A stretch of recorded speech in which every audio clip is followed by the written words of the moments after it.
яңалыклар вакыты үз эшен башлап җибәрде. Студияда Лина Хасаншина, исәнмесез? Татарстанда узган тәүлектә 36 COVID-19 коронавирус очрагы теркәлгән. Алар арасында читтән кертелгән бер генә кеше дип хәбәр итә Татарстан Республикасы Сәламәтлек саклау министрлыгының матбугат хезмәте. 13 кеше хастаханәгә урнаштырылды, 23 кеше өйдә дәвалана дип хәбәр ителә. Авыручыларның күбесе Казанда теркәлгән, анда 12 кеше авырый. Республиканың башка муниципалитетлары арасында инфекцияләр саны буенча Яршалы алда бара. Анда авыруның 11, Түбәнкам районында 4 очрагы ачыкланган. Барлыгы COVID-19 авырулары көн эчендә 9 муниципаль берәмлектә теркәлгән. Пандемия башланганнан бирле республикада авыруның 19456 очрагы расланган. 16419 татарстанлы сәламәтләнде, шул исәптән 97се узган тәүлектә. 137627 татарстанлы коронавирустан вакцина алды. Шуларның 91919-ы икенче доза прививка ясаткан инде. Тәүлек эчендә вакцинацияләнүчеләр саны 4143 кешене тәшкил иткән. Һәм исегезгә төшерәбез, COVID-19дан прививка ясатырга 5 ысул белән язылырга мөмкин. Россия Федерациясе дәүләт хезмәтләре бердәм порталы, Татарстан Республикасы дәүләт һәм муниципаль хезмәтләр порталы аша 112 номеры буенча күп функцияле үзәккә мөрәҗәгать итү һәм поликлиниканың контакт телефоннары аша.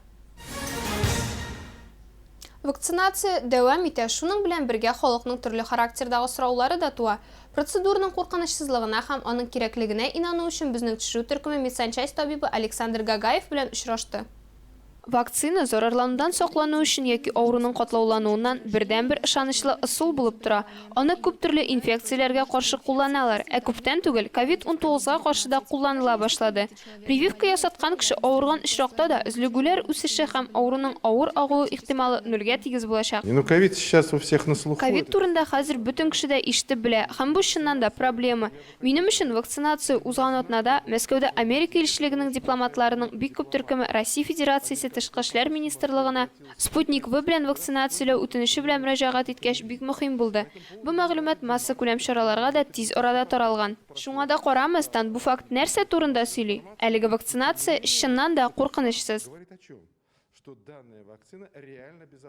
Мөмкин кадәр күбрәк кешегә прививка ясап булсын өчен кайбер илләр вакцинациянең икенче этабын кичектерергә булган. Ләкин әгәр дә аны үтәмәсәң, мондый тактика ни дәрәҗәдә нәтиҗәле була? Беренче инъекциядан 21 көн узгач 5нче тип вируста икенчесе ясала.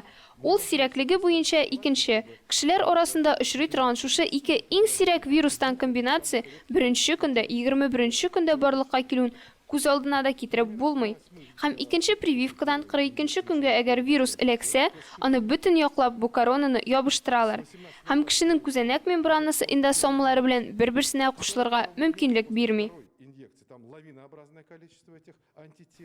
Шулай итеп, без вакцинациянең беренче этабы бер типтагы вируска, икенчесе башканың вирусына юнәлдерелгән икәнне ачыкладык. Дозалар арасында дөрес интервал саклап ясалган вакцинация иммун системасын вирусны тиешлечә кабул итәргә әзерли. Шуңа күрә, әгәр зарарлану барыбер булса да, авыру күпкә җиңелрәк формада узачак. Мөгаен, симптомсыздыр. Хәтер безнең йөрәкләрдә. Музейлар һәм музей экспозицияләре смотр конкурсы дәвам итә. Комиссия әгъзалары Елхов нефть-газ чыгару идарәсе музее экспозицияләре белән таныштылар. Музей турында тулырак алдагы минутларда. Елхов нефть-газ чыгару идарәсе музей нефтчеләрнең үткәнен үз иченә ала. Биредә идарәнең тулы бер үсеш юлын, аның казанышларын, иң мөһиме кеше капиталын күрергә мөмкин. Татнефть добыча төркеме предприятиесенең бай тарихын һәм данлыклы битләрен үз иченә алган масштаблы экспозиция тупланган. Экспозицияләрне җыйганда барысына да ярдәм итүләрен, кемдә нинди кагазьләр, әйберләр бар алып килүләрен сорадык. Тыл хезмәтчәннәренә, сугышта катнашучыларга мөрәҗәгать иттек. Әлбәттә, бу бик авыр эш булды. Без хәрби комиссариат белән хезмәттәшлек иттек. Туганнарыбыз белән язышу булды. Музей 3 тематик зонага бүленгән. Анда идарә турында гомуми мәгълүмат, шулай ук идарә хезмәткәрләренең һөнәри казанышлары турында мәгълүматлар тупланган. Нефтчеләргә чыннан да эшчәнлекнең барлык өлкәләренә профессиональ һәм иҗтимагый, иҗади һәм хәтта спорт өлкәсенә кадәр күрсәтү мөмкинлеге булдырылган. Экспозициядә идарәнең данлы традицияләренә нигез салган ветераннар турындагы материалларга аерым урын бирелгән. Боровскийның монда кадрлар бүлеге мөдире булып эшләгән вакыты. Аның кызы безнең музейга шул турыда басылган газета санын алып килде. Менә монда безнең Асоргин. Ул 1941-1945 елларда 2 парадта катнашкан кеше. Ул Ялта конференциясендә дә булган, Сталин һәм Черчилльне якыннан күргән. Музейны карау барышында конкурс комитеты әгъзалары экспозицияләрнең үстенлекләрен билгеләделәр. Музей построен замечательно, профессионально. Безнең музей профессиональ яктан бик яхшы итеп төзелгән. Кызыклы экспозициялар күп. Беренче фотосурәтләрдән үк без НГДУның нефть чыгару идарәсенең тирән тарихы белән таныша алабыз. Бөек Ватан сугышында катнашучыларга багышланган бүлегебез дә бар. Посвященный участникам Великой Отечественной войны. Шунысын да билгеләп үтәргә кирәк. Музейлар һәм музей экспозицияләре смотр конкурсы 2 номинациядә үткәрелә. Геройларның 2 гомере дип аталган документаль видеоролик, икенчесе Хәтер безнең йөрәкләрдә. Бу этапта катнашучылар һәлак булган сугышчылар истәлеген мәңгеләштерү буенча әзерлек тикшеренү агарту эшләре алып баралар. Һәр башкарылган эш нәтиҗәләре буенча музей экспозициясен күрсәтү белән кыска метражлы документаль видеосюжет төшерелергә тиеш. Музей эшчәнлегенә 2019-2021 елларда чагылдыручы конкурс материаллары кертелергә тиеш. Кичә без мәктәп музеенда булдык. Бу музей башка төрлерәк. Финанс мөмкинлекләре дә башка, шуңа күрә алар башка номинациядә каралачаклар. Поэтому они будут в разных номинациях рассматриваться. Киләсе номинация үткән еллар хатирәсе исем астында музей проекты.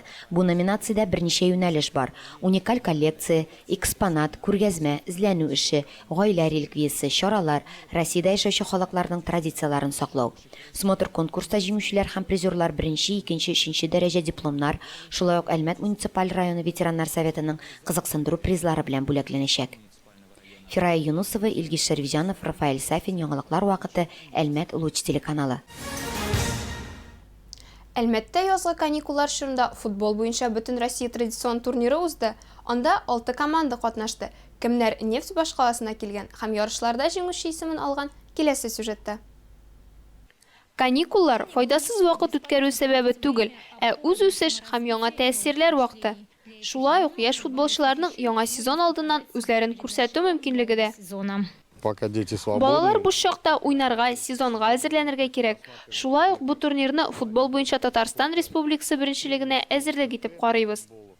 Турнир Алнас футбол стадионында узды. Лидерлык өчен 6 команда көрәште. Нефть башкаласында узган турнирда шулай ук Түбән Кама, Бөгелмә һәм Туймазы вәкилләре дә катнашты. Приезжие команды у нас Килгән командалар Туймазыдан Спартак, Түбән Камадан Шинник, Бөгелмә шәһәренең 2-нче номерлы спорт мәктәбе һәм Әлмәтнең 3 командасы. и 3 команды участницы были альметьевские. Ярышлар әйләнеш системасы буенча узды. 11 кешедән торган командалар уйнарга чыкты. Запас уенчылар скамьясыннан күзәтүче спортчылар аларны алыштырырга әзер иде. Турнир нәтиҗәләре буенча кискен көрәштә 3-нче урынны Бөгелмә вәкилләре яулады. Түбән Камада 2-нче мактаулы урын. Ярышларның абсолют җиңүчеләре булып Әлмәт спорт мәктәбенең 2006 елда туган вәкилләре танылды. Яңалыклар вакыты Луч Әлмәт телекомпаниясе. Әлмәт нефтяник командасының 2003 елгы яшь хоккейчылары Бөгелмә Кап 2021 турнирында җиңде. Әлеге турнир спорт берләштерә девизы астында үтте. Турнир Бөгелмә шәһәренең 240 еллыгына һәм Татарстан Республикасында туган телләр һәм халыклар бердәмлеге елына багышланган иде. Җиңү өчен 6 команда көч сынашты.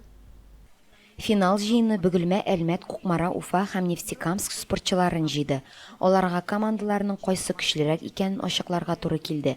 Боз сараеның хоккей аренасы атаклы чемпионатларның тавышларыннан тынмады. Беренче һәм икенче урын өчен көрәштә Түбән Камадан Торыз һәм Әлмәт нефтяник командалары очрашты.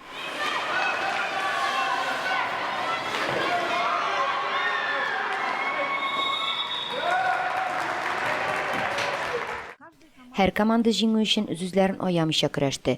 Яшь хоккейчылар я һөҗүмгә атылды, я саклануга тәгәрәде. Тышлык ясап капкага кертергә тырышты. Уңыш иң чыдам һәм максатка ирешүчәннәргә елмайды.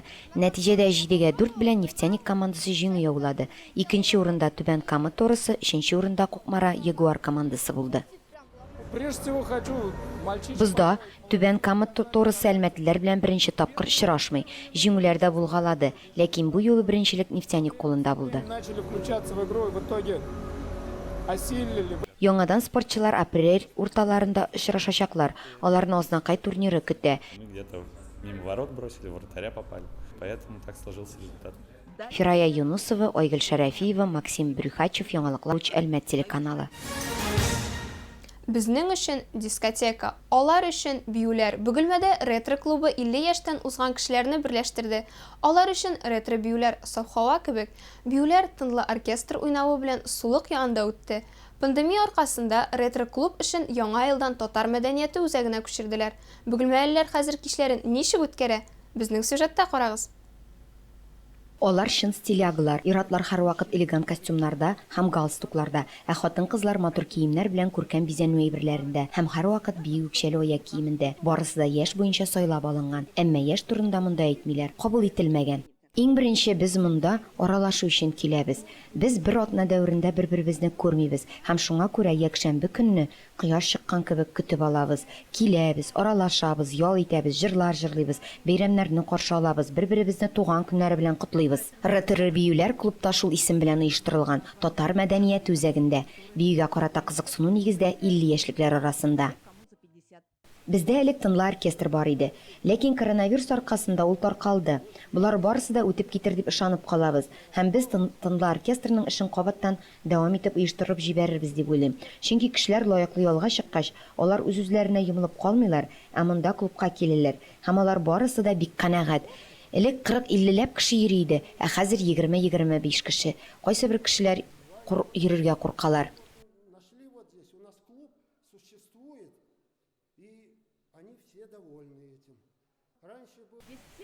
Биредә барысы да музыкаль хәрәкәт итү сәләтен эшкәртәләр, дөресрәге искә төшерәләр. Биюдәге хәрәкәтләр белән бергә яшьлекләрендә кайчандыр твист, хали-гали биедек. Бал биюләрендә яратучылар бар. Бер вакыт шулай үтеп барышым иде. Вальс уйнаганнарын ишеттем. Без шушы вальс танго көйләренә үстек. Элек барлык җирләрдә дә бию мәйданчыклары бар иде. Кирдем дә елап җибәрдем. Мине күреп алып, әйдә кер, безнең белән биергә дип алып кирип киттеләр. Шуннан бирле йөрим. 5 ел бар инде. Монда озак 13 еллап йөрүчеләр дә бар. Безнең өчен биюләр ул яшь вакытны искә төшерүдә әле. Һәр якшәмбе көнне искерми торган музыкаль шлягерлар астында да биергә була. Фирая Юнусова, Ойгөл Шарафиева, Артем Брюхачев, Яңалыклар вакыты, Луч Әлмәт телеканалы. Бу сезгә җиткерәсе соңгы мәгълүматыбыз иде. Мин Лина Хәсән, һәм монтажер Илдар Гыймаев сезнең белән саубуллашабыз. Игътибарыгыз өчен рәхмәт.